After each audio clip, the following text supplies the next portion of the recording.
Hello students, lockdown ਦੇ ਸਮੇਂ ਵਿੱਚ ਆਨਲਾਈਨ ਸਿੱਖਿਆ ਤਹਿਤ ਇਹ ਤੀਸਰਾ ਵੀਡੀਓ ਹੈ। ਇਸੇ ਟੌਪਿਕ ਦੇ ਰਿਗਾਰਡਿੰਗ ਅਸੀਂ ਪਹਿਲਾਂ ਦੋ ਵੀਡੀਓ ਬਣਾ ਚੁੱਕੇ ਹਾਂ, ਇਨਕਮ ਟੈਕਸ ਤੇ ਉਹਦੇ ਰਿਲੇਟਡ ਟਰਮਸ। ਹੁਣ ਇਸ ਪਾਰਟ ਦੇ ਵਿੱਚ ਅਸੀਂ ਜਿਹੜੀਆਂ ਟਰਮਸ ਰਹਿ ਗਈਆਂ ਉਹਨਾਂ ਨੂੰ ਕਵਰ ਕਰਾਂਗੇ। ਸੋ ਅਸੀਂ ਆਹ ਸਿਲੇਬਸ ਕੰਸੀਡਰ ਕੀਤਾ ਸੀਗਾ, ਜਨਰਲ ਫਾਊਂਡੇਸ਼ਨ +1 ਦਾ ਸਿਲੇਬਸ ਤੇ ਫੰਡਾਮੈਂਟਲ ਆਫ ਇਨਕਮ ਟੈਕਸ ਦੇ ਸਿਲੇਬਸ ਦਾ ਫਸਟ ਪਾਰਟ। ਇੰਡੀਵਿਜੂਅਲ ਵਿਅਕਤੀ, ਕੁਦਰਤੀ ਮਨੁੱਖ ਜੋ मर्द, औरत, नाबालग ते बालग कोई भी हो सकता। So it refer to a natural human being whether male और फीमेल, माइनर और मेजर। असैसी आ गया। देखो असैसी कौन आ? देखो असैसी इनकम टैक्स के अकॉर्डिंगली असैसी वो इंडिविजुअल या ऑर्गेनाइजेशन आ जेदी इनकम टैक्स या टैक्स परपज़ दे लई असैस हो रही है। असैसी असैस मतलब जिहदा मूल्यांकन हो रहा, टैक्स होऊगा उहदे विरुद्ध या नहीं होऊगा ये हजे डिसाइड होऊगा, बट उहनूं असीं असैसी कहांगे जिहदी भी इनकम कंसीडर कर ली है डिपार्टमेंट ने for the purpose of calculation. So assessee एक व्यक्ति, संगठन या कंपनी है जो सरकार नूं किसी प्राप्त की आमदन के विरुद्ध कर अदा करता है या कर सकता है। इनकम टैक्स एक्ट 1961 के तहत हरेक व्यक्ति, संगठन, कंपनी जिसने पिछले साल में कमाई की है उसकी आमदन को कर लिए विचारिया जाता है, नूं असैसी मन्निया। So consider for tax purpose is treated as an assessee. Assessee कौन हो गया? जिहदी इनकम असैस की जाऊगी, मतलब जिहदी इनकम का मूल्यांकन किया जाऊगा भी उहदे ते टैक्स बनता है या नहीं बनता, ਉਹਨੂੰ ਅਸੀਂ ਅਸੈਸੀ ਕਹਾਂਗੇ।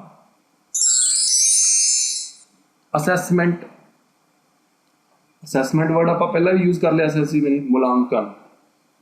ਇਹ ਮੁਲਾਂਕਣ ਕੀ ਹੁੰਦਾ? ਅਸੈਸਮੈਂਟ ਕੀ ਹੁੰਦੀ ਹੈ? ਅਸੈਸਮੈਂਟ ਇੱਕ ਗਣਨਾ ਜਾਂ ਰਕਮ ਦਾ ਅਨੁਮਾਨ ਹੁੰਦਾ ਜਿਸ ਦਾ ਭੁਗਤਾਨ ਕਰਨਾ ਹੁੰਦਾ।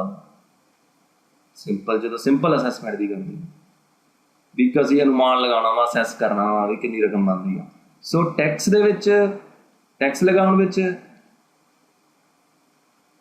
ਇਹ ਅਸੈਸੀ ਨਾਲ ਸੰਬੰਧਿਤ ਇੱਕ ਅਨੁਮਾਨ ਜਾਂ ਗਣਨਾ ਹੈ ਜਿਸ ਦੇ ਆਧਾਰ ਤੇ ਟੈਕਸ ਦੇਣਦਾਰੀ ਦਾ ਫੈਸਲਾ ਕੀਤਾ ਜਾਂਦਾ। ਸੋ ਮਤਲਬ ਜਦੋਂ ਕਰ ਦੇ ਰਿਗਾਰਡਿੰਗ ਗੱਲ ਕਰਦੇ ਹਾਂ ਤਾਂ ਜਿਸ ਬੰਦੇ ਨੇ ਕਰ ਦੇਣਾ, ਜਦੋਂ ਉਹ ਆਪਣਾ ਇਹ ਡਿਸਾਈਡ ਦੇਖਦਾ ਵਾ ਵੀ ਮੇਰਾ ਕਿੰਨਾ ਕਰ ਬਣਦਾ ਵਾ, ਉਹਨੂੰ ਅਸੀਂ टैक्स के अकॉर्डिंगली असैसमेंट कह दें, टैक्स दी असैसमेंट कह दें। सो इस tax liability decide. Advance tax अगेता कर, ये क्या है? देखो ये बड़ा स्पैसिफिक आ, अगेता कर की है, वट इज एडवांस टैक्स। सो पहला आप ये समझिए भी टैक्स की पेमेंट किवें होंदी है। आप पिछे भी पढ़ के आए हैं भी टैक्स फाइनैंशियल ईयर ਦੇ ਵਿੱਚ ਜੋ ਇਨਕਮ ਕਮਾਈ ਆ ਉਹਦੇ ਬੇਸ ਤੇ ਅਗਲੇ ਸਾਲ ਕੈਲਕੂਲੇਟ ਕੀਤਾ ਜਾਊਗਾ ਟੈਕਸ। ਯਾਨੀ ਕਿ ਜਿਹੜਾ ਫਾਈਨੈਂਸ਼ੀਅਲ ਈਅਰ ਵਿੱਚ ਅਸੀਂ ਇਨਕਮ ਅਰਨ ਕੀਤੀ ਆ ਉਹ ਹੋ ਗਿਆ ਪ੍ਰੀਵੀਅਸ ਈਅਰ। ਉਹ ਪ੍ਰੀਵੀਅਸ ਈਅਰ ਦੇ ਵਿੱਚ ਇਨਕਮ ਕੀਤੀ, ਪ੍ਰੀਵੀਅਸ ਈਅਰ ਦੇ ਵਿੱਚ ਅਰਨ ਕੀਤੀ ਇਨਕਮ ਤੇ ਅਸੈਸਮੈਂਟ ਈਅਰ ਦੇ ਵਿੱਚ ਟੈਕਸ ਕੈਲਕੂਲੇਟ ਹੋਊਗਾ ਤੇ ਪੇ ਕਰਨਾ ਪਊਗਾ। सो पर जदों जिस साल आमदन कमाई आ, यानी कि जिस फाइनैंशियल ईयर आमदन कमाने उस साल ही टैक्स अदा कर दिए, टैक्स की पेमेंट कर दिए, तो वो जिन्नी पेमेंट असी उस साल की उन्होंने असी एडवांस टैक्स कहांगे, क्योंकि वो पेमेंट करनी कदों गई सी? असैसमेंट ईयर दे विच असैसमेंट करके फिर करनी सी। ਜਦੋਂ ਅਸੀਂ ਇਨਕਮ ਕਮਾ ਰਹੇ ਹਾਂ ਨਾਲ ਹੀ ਅਸੀਂ ਇਨਕਮ ਟੈਕਸ ਪੇ ਕਰ ਰਹੇ ਹਾਂ, ਨਾਲ ਹੀ ਅਸੀਂ ਕਰ ਦੀ ਪੇਮੈਂਟ ਕਰ ਰਹੇ ਹਾਂ, ਇਹਨੂੰ ਐਡਵਾਂਸ ਪੇਮੈਂਟ ਆਫ ਟੈਕਸ ਕਹਿੰਦੇ ਆ।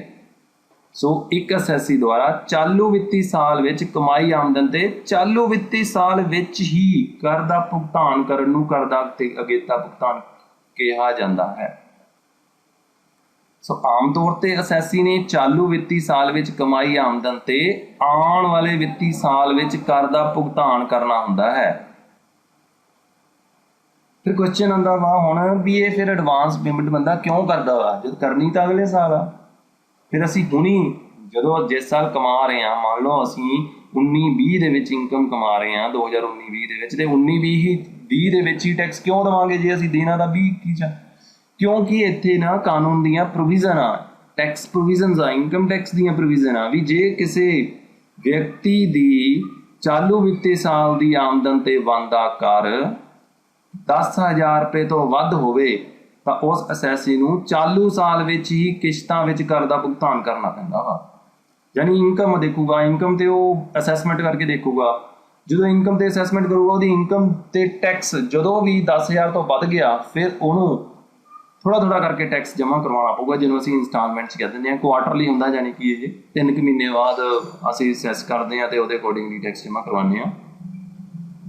ਸੋ ਇਸ ਤਰ੍ਹਾਂ ਕਰ ਦਾ ਅਗੇਤਾ ਭੁਗਤਾਨ ਕਰ ਵਸੂਲੀ ਕਰਨ ਦੀ ਇੱਕ ਅਜਿਹੀ ਵਿਧੀ ਹੈ ਜਿਸ ਵਿੱਚ ਕਰ ਦਾ ਕਮਾਈ ਦੇ ਅਨੁਸਾਰ ਕਮਾਈ ਵਾਲੇ ਵਿੱਤੀ ਸਾਲ ਵਿੱਚ ਹੀ ਕਿਸ਼ਤਾਂ ਦੇ ਰੂਪ ਵਿੱਚ ਭੁਗਤਾਨ ਕੀਤਾ ਜਾਂਦਾ। ਇਸ ਵਿਧੀ ਨੂੰ ਪੇ ਐਜ਼ ਯੂ ਅਰਨ ਵੀ ਕਿਹਾ ਜਾਂਦਾ ਵਾ। ਜਿਸ ਸਾਲ ਇਨਕਮ ਕਮਾਈ ਆ ਉਸੇ ਸਾਲ ਹੀ ਅਸੀਂ ਟੈਕਸ ਪੇ ਕਰ ਦਿੰਦੇ ਹਾਂ, ਉਹਨੂੰ advance tax. TDS tax deducted at source, ਇਹ ਵੀ ਐਡਵਾਂਸ ਟੈਕਸ ਦਾ ਹੀ ਇੱਕ ਰੂਪ ਹੈ। ਸੋ ਕੁਝ ਵਿਸ਼ੇਸ਼ ਆਮਦਨਾਂ ਦੇ ਸੰਬੰਧ ਵਿੱਚ ਆਮਦਨ ਦੇ ਸਰੋਤ ਤੇ ਆਮਦਨ ਦੇ ਭੁਗਤਾਨ ਤੋਂ ਪਹਿਲਾਂ ਭੁਗਤਾਨਕਰਤਾ ਦੁਆਰਾ ਨਿਸ਼ਚਿਤ ਦਰ ਨਾਲ ਕਰ ਕੱਟਿਆ ਜਾਂਦਾ ਵਾ। ਇਸ ਵਿਧੀ ਨੂੰ ਸਰੋਤ ਤੇ ਕਰ ਦੀ ਕਟੌਤੀ ਕਿਹਾ ਜਾਂਦਾ। TDS ਕੀ ਆ, ਮਤਲਬ ਕੋਈ ਸਪੈਸੀਫਿਕ ਇਨਕਮਸ ਹੁੰਦੀਆਂ ਵਾ, ਜਦੋਂ ਉਸ ਇਨਕਮ ਦਾ ਭੁਗਤਾਨ ਕੀਤਾ ਜਾਂਦਾ ਵਾ ਤਾਂ ਜਿਹੜਾ ਪਰਸਨ ਉਸ ਇਨਕਮ ਦਾ ਭੁਗਤਾਨ ਕਰ ਰਿਹਾ ਵਾ ਉਹਨੇ ਉਸ ਇਨਕਮ ਦੇ ਉੱਤੇ ਟੈਕਸ ਕੱਟਣਾ ਹੁੰਦਾ ਵਾ। ਇਹਨੂੰ ਕਹਿੰਦੇ ਆ tax deducted at source. So special income ਦੇ ਕੇਸ ਦੇ ਵਿੱਚ ਹੁੰਦਾ ਵਾ, ਜਿਵੇਂ ਸੈਲਰੀ ਹੋ ਗਈ, ਸੈਲਰੀ ਦੇ ਵਿੱਚ TDS ਕੱਟਿਆ ਜਾਂਦਾ ਵਾ। The payer of the income remit the tax thus collected to the exchequer in a timely manner। ਸੋ ਕਹਿੰਦਾ ਜਿਹੜੇ ਇਹ TDS ਕੱਟਿਆ ਵਾ ਉਹ ਨਿਰਧਾਰਿਤ ਸਮੇਂ ਅਤੇ ਸਹੀ ਢੰਗ ਨਾਲ ਸਰਕਾਰੀ ਖਜ਼ਾਨੇ ਵਿੱਚ ਇਸ ਇਕੱਠੇ ਕੀਤੇ ਕਰ ਨੂੰ ਜਮ੍ਹਾਂ ਕਰਵਾ ਦਿੰਦਾ। ਨੈਕਸਟ ਆ ਗਿਆ TAN, TAN tax deduction and collection account number. ਇਹ ਵੀ ਇੱਕ 10 ਡਿਜਿਟ ਦਾ ਅਲਫਾ ਨੂਮੈਰੀਕਲ ਨੰਬਰ ਆ, ਪੈਨ ਵਾਂਗੂ ਉਦਾਂ ਹੀ ਆ। ਇਹ ਕਦੋਂ ਚਾਹੀਦਾ ਹੁੰਦਾ? ਦਿਸ ਇਹ number is required to be quoted on all TDS return. ਜਿਹੜਾ TDS ਕੱਟਦਾ ਵਾ ਉਹਨੇ ਕੁਆਟਰਲੀ ਰਿਟਰਨ ਭਰਨੀਆਂ ਆਉਂਦੀਆਂ 3-3 ਮਹੀਨੇ ਬਾਅਦ, ਮੈਂ ਕਿੰਨਾ TDS ਕੱਟਿਆ, ਕਿਹਦਾ TDS ਕੱਟਿਆ। ਉਦੋਂ ਉਹਦੇ ਵਿੱਚ ਇਹਨੇ ਉਸ ਪਰਸਨ ਨੇ ਇਸ TDS ਨੂੰ ਮੈਂਸ਼ਨ ਕਰਨਾ ਹੁੰਦਾ ਵਾ under section 203A of the income tax act. So ਮਤਲਬ ਕੀ ਹੋਇਆ ਵੀ ਜਿਹੜੀਆਂ TDS ਦੀਆਂ ਰਿਟਰਨਾਂ ਇੱਕ ਟੈਕਸ ਕੱਟਣ ਵਾਲਾ ਵਿਅਕਤੀ ਜਮ੍ਹਾਂ ਕਰਵਾਉਂਦਾ, ਉਹਨਾਂ ਰਿਟਰਨਾਂ ਦੇ ਉੱਤੇ ਨੰਬਰ ਲਿਖਿਆ ਜਾਣਾ ਜ਼ਰੂਰੀ ਆ। ਇਸ ਕਰਕੇ ਜਿਸ ਵਿਅਕਤੀ ਨੇ ਟੈਕਸ ਕੱਟਿਆ ਵਾ ਉਸ ਵਿਅਕਤੀ ਨੂੰ ਇਹ ਨੰਬਰ ਪ੍ਰਾਪਤ ਕਰਨਾ ਜ਼ਰੂਰੀ ਹੁੰਦਾ ਵਾ। ਜਿਸ ਨੇ ਵੀ TDS ਕਰਨਾ ਉਹਦੇ ਲਈ TAN ਜ਼ਰੂਰੀ ਹੈ। ਸੋ TAN ਕੀ ਹੋ ਗਿਆ? ਟੈਕਸ ਕਟੌਤੀ ਅਤੇ ਉਗਾਹੀ ਖਾਤਾ number, tax deduction and collection account number. Important terms ਦੇ ਵਿੱਚ ਅੱਗੇ ਹੈਗਾ ਫਾਰਮ 16 ਜੋ ਇਹ ਮਾਲਕ ਦੁਆਰਾ ਤਨਖਾਹ ਆਮਦਨੀ ਵਿੱਚੋਂ ਸਰੋਤ ਤੇ ਕਰ ਕਟੌਤੀ ਸੰਬੰਧੀ ਜਾਰੀ ਸਰਟੀਫਿਕੇਟ ਹੈ। ਆਪਾਂ ਕਿਹਾ ਵੀ ਕੁਝ ਵਿਸ਼ੇਸ਼ ਆਮਦਨਾਂ ਦੇ ਵਿੱਚ TDS ਦੀ ਕਟੌਤੀ ਕਰਨੀ ਹੁੰਦੀ ਆ ਮਾਲਕ ਨੇ। ਹੁਣ ਉਹ ਜਿਹੜੇ ਮਾਲਕ ਨੇ ਕਟੌਤੀ ਕੀਤੀ ਆ ਉਹਦੀ ਇਨਫੋਰਮੇਸ਼ਨ ਉਹਨੇ ਆਪਣੇ ਕਰਮਚਾਰੀ ਨੂੰ ਵੀ ਦੇਣੀ ਆ, ਆਪਣੇ EMPLOYE ਨੂੰ ਵੀ ਦੱਸਣਾ ਵਾ ਵੀ ਮੈਂ ਤੇਰੀ ਇਨਕਮ ਦੇ ਵਿੱਚੋਂ ਕਟੌਤੀ ਕੀਤੀ ਆ। ਉਹ ਜਿਹੜੇ ਸਰਟੀਫਿਕੇਟ ਦੇ ਵਿੱਚ ਇਹ ਸਾਰੇ ਦੱਸੂਗਾ ਵੀ ਮੈਂ ਤੈਨੂੰ ਕਿੰਨੀ ਤਨਖਾਹ ਦਿੱਤੀ ਆ, ਕਿੰਨੀ ਉਹ ਚੋਂ ਕਟੌਤੀ ਕੀਤੀ ਆ, ਉਸ ਨੂੰ ਫਾਰਮ 16 ਕਿਹਾ ਜਾਂਦਾ ਵਾ। ਸੋ ਇਨਕਮ ਟੈਕਸ ਐਕਟ ਦੀ ਧਾਰਾ 2203 ਦੇ ਤਹਿਤ ਇਹ ਜਾਰੀ ਕੀਤਾ ਜਾਂਦਾ ਵਾ। So it is issued by the employer after deducting tax at source from employee's salary and depositing it with the government. So ਇਹ ਮਾਲਕ ਜੋ ਤਨਖਾਹ ਦਾ ਭੁਗਤਾਨ ਕਰ ਰਿਹਾ ਵਾ, ਜਦੋਂ ਉਹਨੇ ਟੈਕਸ ਦੀ ਕਟੌਤੀ ਕਰ ਲਈ ਤੇ ਉਹਨੂੰ ਸਰਕਾਰ ਦੇ ਕੋਲੇ ਜਮ੍ਹਾਂ ਕਰਾਤਾ, ਉਸ ਤੋਂ ਬਾਅਦ ਇਹ ਕਰਮਚਾਰੀ ਨੂੰ ਜਾਰੀ ਕਰੂਗਾ। ਇਹ ਸਰਟੀਫਿਕੇਟ ਹੁੰਦਾ ਵਾ ਜਿਹੜਾ ਕਰਮਚਾਰੀ ਨੂੰ ਦਿੱਤਾ ਜਾਂਦਾ ਵਾ, ਜਿਹਦੇ ਵਿੱਚ ਇਹ ਦੱਸਿਆ ਜਾਂਦਾ ਵਾ ਵੀ ਉਹਨੂੰ ਉਹਦੇ ਨਾਂ ਕਿੰਨੀ ਰਾਸ਼ੀ ਜਮ੍ਹਾਂ ਕੀਤੀ ਤੇ ਉਹਦੇ ਵਿੱਚੋਂ ਕਿੰਨਾ ਟੈਕਸ ਕੱਟਿਆ। ਸੋ ਇਹਦੇ ਬਾਰੇ ਸੰਖੇਪ ਵੇਰਵਾ ਇਹ ਜਿਹੜਾ ਸਰਟੀਫਿਕੇਟ ਦਿੰਦਾ ਵਾ। ਇਹ ਵਿੱਤੀ ਸਾਲ ਦੇ ਅੰਤ ਤੋਂ ਬਾਅਦ ਹਰ ਸਾਲ ਜਾਰੀ ਕੀਤਾ ਜਾਂਦਾ ਵਾ। ਕੌਣ ਜਾਰੀ ਕਰਦਾ ਵਾ? ਇਹ ਇੰਪਲੋਇਰ। ਠੀਕ ਹੈ ਜੀ। ਕੀ ਹੁੰਦਾ ਇਹਦੇ ਵਿੱਚ? ਕਿੰਨੀ ਇੰਪਲਾਈ ਨੂੰ ਸੈਲਰੀ ਮਿਲੀ ਆ, ਕਿੰਨਾ ਉਹਦਾ ਟੈਕਸ ਕੱਟਿਆ ਗਿਆ, ਇਸ ਬਾਰੇ ਡਿਟੇਲ ਹੁੰਦੀ ਹੈ। ਬਾਕੀ ਫਰਦਰ ਆਪਾਂ ਇਹ 'ਚ ਪੜਾਂਗੇ। ਦੇਖੋ ਇਹ ਦੋ ਤਰ੍ਹਾਂ ਦਾ ਹੁੰਦਾ, ਯਾਨੀ ਇਹਦੇ ਦੋ ਪਾਰਟ ਹੁੰਦੇ ਆ। ਦੋ ਤਰ੍ਹਾਂ ਦਾ ਨਹੀਂ ਹੁੰਦਾ ਐਕਚੁਅਲੀ, ਇਹਦੇ ਦੋ ਪਾਰਟ ਹੁੰਦੇ ਆ। ਸੋ ਫਸਟ ਹੈਗਾ ਫਾਰਮ 16 ਪਾਰਟ ਏ। ਸੋ ਫਾਰਮ 16 ਦੇ ਭਾਗ ਏ ਵਿੱਚ ਤਨਖਾਹ ਵਿੱਚੋਂ ਸਰੋਤ ਤੇ ਕਰ ਕਟੌਤੀ ਦੇ ਵੇਰਵੇ ਸ਼ਾਮਲ ਹੈ। ਇਹ 'ਚ TDS ਦੇ ਸਾਰੀ डिटेल होगी, detail of source tax deduction. It is prepared and downloaded by the employer from the trace portal. ये सरकारी वेबसाइट तो employer ने डाउनलोड करना होंदा। ਇਹਦੇ ਵਿੱਚ ਕੀ ਹੁੰਦਾ? ਇਹਦੇ ਵਿੱਚ ਹੁੰਦਾ name and address of the owner, ਮਾਲਕ ਦਾ ਨਾਮ ਅਤੇ ਪਤਾ, employer's PAN, ਮਾਲਕ ਦਾ PAN ਸਥਾਈ ਖਾਤਾ ਨੰਬਰ, ਅਤੇ TAN ਵੀ ਹੁੰਦਾ ਉਹਦਾ। then ਕਰਮਚਾਰੀ ਦਾ PAN, employee's PAN। ਉਸ ਤੋਂ ਬਾਅਦ main summary of amount paid or deposit to the EMPLOYEE and detail of TDS ਹੈ। ਕਰਮਚਾਰੀ ਨੂੰ ਭੁਗਤਾਨ ਕੀਤੀ ਜਮ੍ਹਾਂ ਕੀਤੀ ਗਈ ਰਕਮ ਦਾ ਸਾਰ ਅਤੇ ਸਰੋਤ ਤੇ ਕਰ ਕਟੌਤੀ ਦਾ ਵਿਵਰਣ ਇਹਦੇ ਵਿੱਚ ਹੁੰਦਾ। ਮਤਲਬ ਇਹਦੇ ਵਿੱਚ ਮੇਨਲੀ ਚਾਰ ਚੀਜ਼ਾਂ: ਮਾਲਕ ਦਾ ਨਾਮ ਪਤਾ, ਮਾਲਕ ਦਾ PAN, ਕਰਮਚਾਰੀ ਦਾ PAN ਤੇ ਕਰਮਚਾਰੀ ਨੂੰ ਭੁਗਤਾਨ ਕੀਤੀ ਜਾਂ ਉਹਦੇ ਨਾਂ ਜਮ੍ਹਾਂ ਕੀਤੀ ਰਕਮ ਤੇ TDS ਕਿੰਨਾ ਕੱਟਿਆ ਗਿਆ ਉਹਦਾ। ਆ ਇਹਦਾ ਫਾਰਮ ਹੁੰਦਾ, ਦੇਖੋ ਫਾਰਮ 16। ਤੇ ਇਹਦੇ ਵਿੱਚ ਇੱਥੇ ਆਪਾਂ name and address of the EMPLOYEE ਲਿਖ ਦਿੰਦੇ ਆ। ਇੱਥੇ name and address of EMPLOYER ਆ ਜਾਂਦਾ ਵਾ। ਇੱਥੇ ਡਿਪਾਰਟਮੈਂਟ ਆ ਜਾਂਦਾ ਟੈਕਸ। ਇੱਥੇ ਅਸੈਸਮੈਂਟ ਈਅਰ, ਇੱਥੇ ਫਾਈਨੈਂਸ਼ੀਅਲ ਈਅਰ ਕਿਹੜੇ ਸਾਲ ਤੋਂ ਕਿਹੜੇ ਸਾਲ। ਮੇਨ ਆ ਕਾਲਮ ਹੁੰਦਾ ਵਾ, ਇਹਦੇ ਵਿੱਚ ਦੱਸਿਆ ਹੁੰਦਾ ਸਾਰਾ ਵੀ ਕਿੰਨੀ ਸੈਲਰੀ ਮਿਲੀ ਆ, ਆ ਸਾਰੀ ਕਿੰਨੀ ਸੈਲਰੀ ਮਿਲੀ ਆ।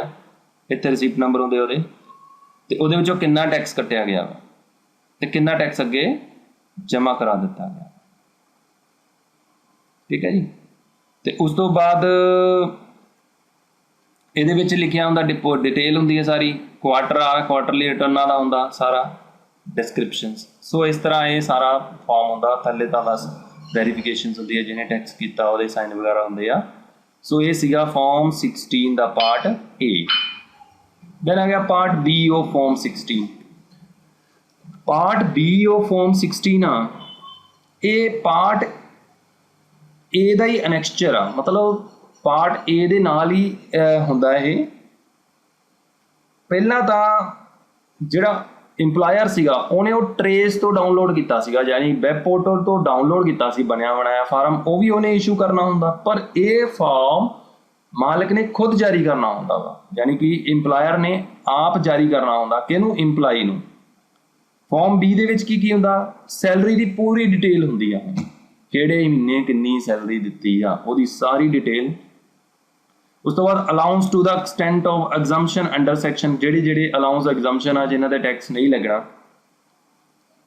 ਡਿਡਕਸ਼ਨਸ, ਜੋ ਡਿਡਕਸ਼ਨਸ EMPLOYEE ਨੇ ਕਲੇਮ ਕੀਤੀਆਂ ਵਾ, ਜੋ ਉਹਨੂੰ ਅਲਾਉਡ ਆ, ਉਹ ਸਾਰਾ ਇਨਫੋਰਮੇਸ਼ਨ ਹੁੰਦੀ ਆ। ਉਸ ਤੋਂ ਬਾਅਦ ਰਿਲੀਫ ਅੰਡਰ ਸੈਕਸ਼ਨ 89, ਧਾਰਾ 89 ਤਹਿਤ ਕੋਈ ਰਿਆਇਤ ਆ, ਉੱਥੇ ਵੀ ਗਲਤ ਹੋ ਗਿਆ ਥੋੜ੍ਹਾ ਜਿਹਾ। ਸੋ ਉਹ ਸਾਰਾ ਇਹਦੇ ਵਿੱਚ ਮੈਂਸ਼ਨ ਹੁੰਦਾ। ਸੋ ਇਹਦਾ ਪਰਫੋਰਮਾ ਦੇਖੋ।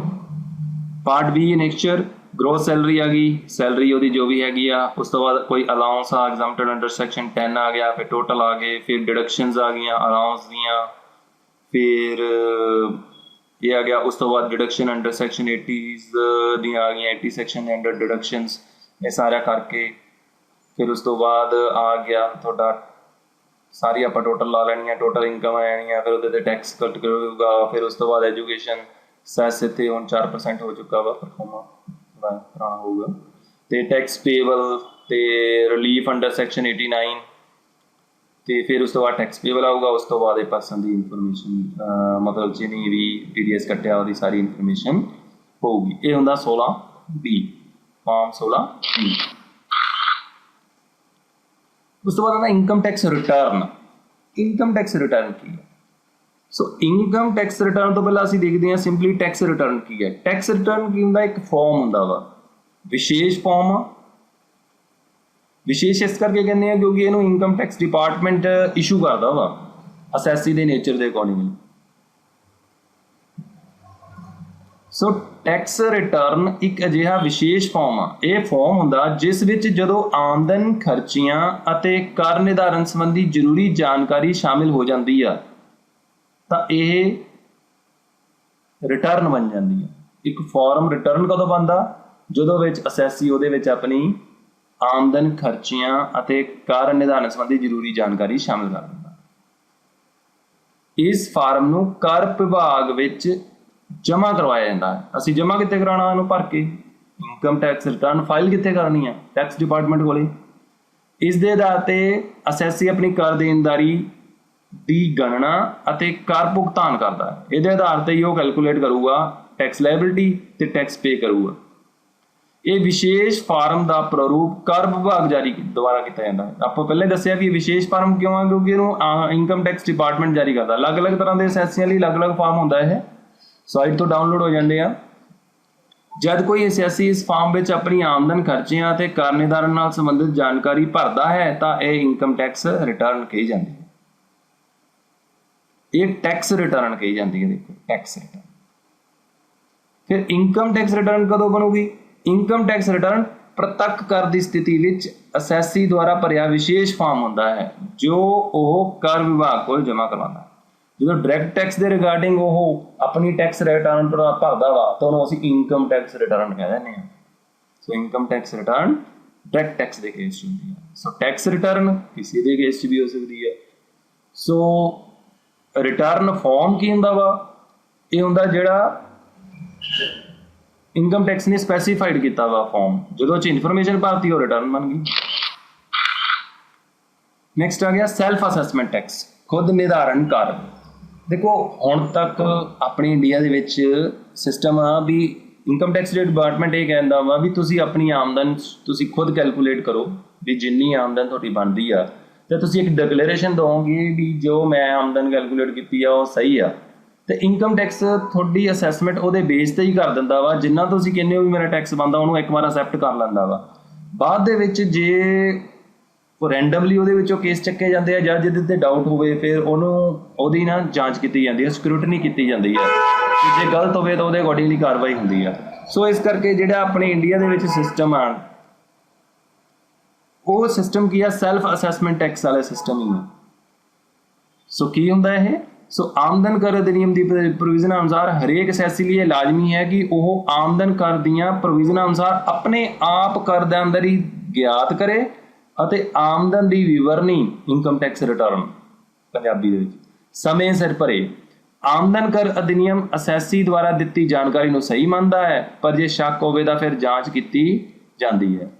इस विधि को खुद कर निर्धारण कहते हैं। खुद कर निर्धारण सैल्फ असैसमेंट टैक्स मतलब अपने आप आप टैक्स असैस करना वा तो उन्होंने टैक्स को जमा करा देना। ये विधि आ self assessment tax. So tax किहने कैलकुलेट करना वा? असैसी ने खुद ही कैलकुलेट करना वा। सो उन्हें जमा करा देना, फिर उन्हें सही जमा कराया कि नहीं कराया।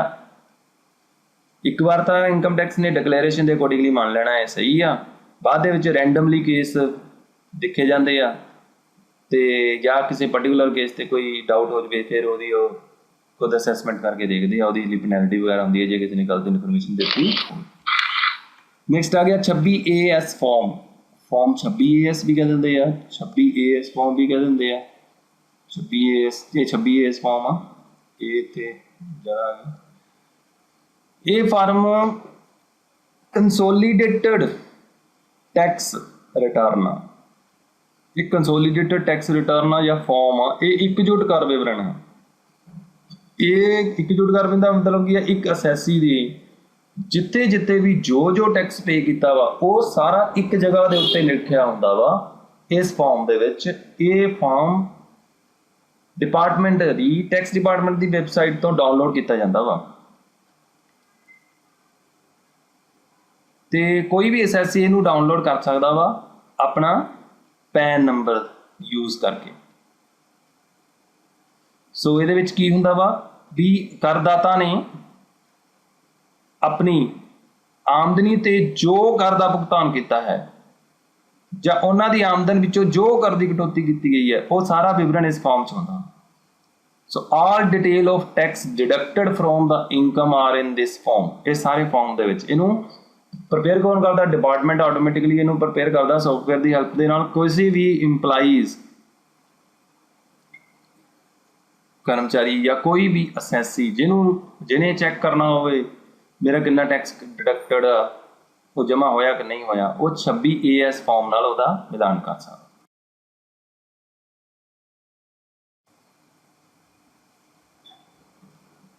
आ फॉर्म 26 AS दा परफॉर्मा ट्रेस दी साइट तो डाउनलोड होंदा है।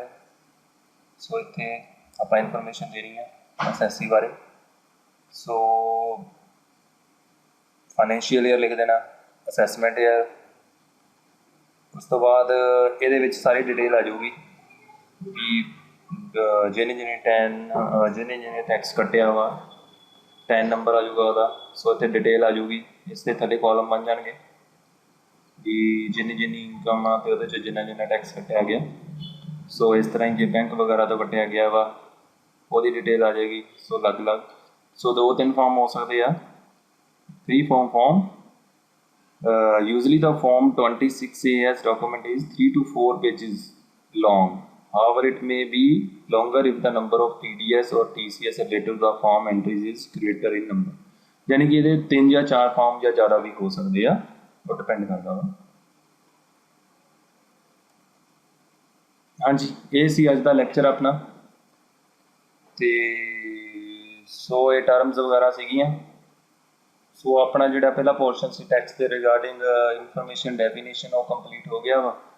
साडा जो नैक्सट लैक्चर आ वो होगा goods and services tax they. So thank you very much. So video देखने के लिए मिलते हैं नैक्सट वीडियो के नाल।